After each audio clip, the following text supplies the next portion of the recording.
At 36, Miss Kim is a successful career woman.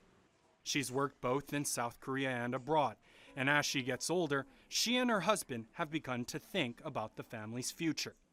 Miss Kim wants to keep her options open, so she's decided to freeze her eggs.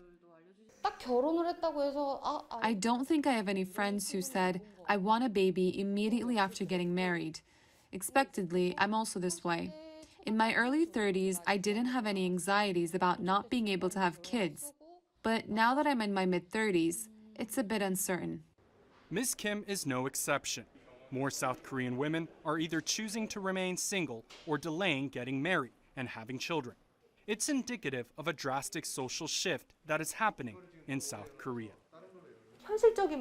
Many women are seeking cryopreservation, not for medical reasons, but what we call social freezing. It's the realities they face, such as getting married late, interrupting their careers, or the cost of child-rearing. Census data released by South Korea showed deaths outnumber births for the first time last year. The trend is rooted in an economic downturn that has disproportionately impacted South Korea's young adults. But experts say it's also attributed to the country's high gender inequality. Cryopreservation is gaining popularity here, partly because it affords women to get pregnant on their own terms and timeline, if ever. But gender discrimination in the workplace is hurting South Korea's birth rate, as it makes career success and motherhood largely incompatible in the country, according to the OECD.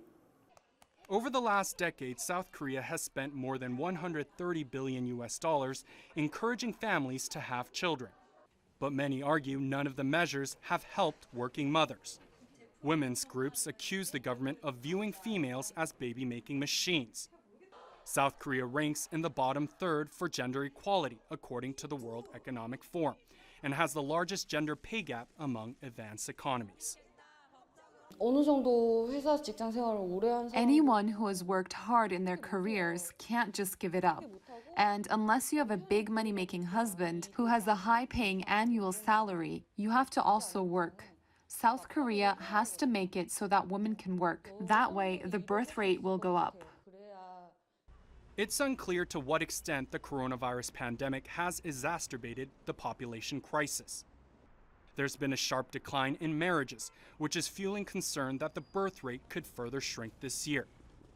However, analysts warn that if South Korea does not pursue more systemic changes, South Korean women may choose to keep their eggs on ice for good. Joseph Kim, TRT World, Seongnam, South Korea.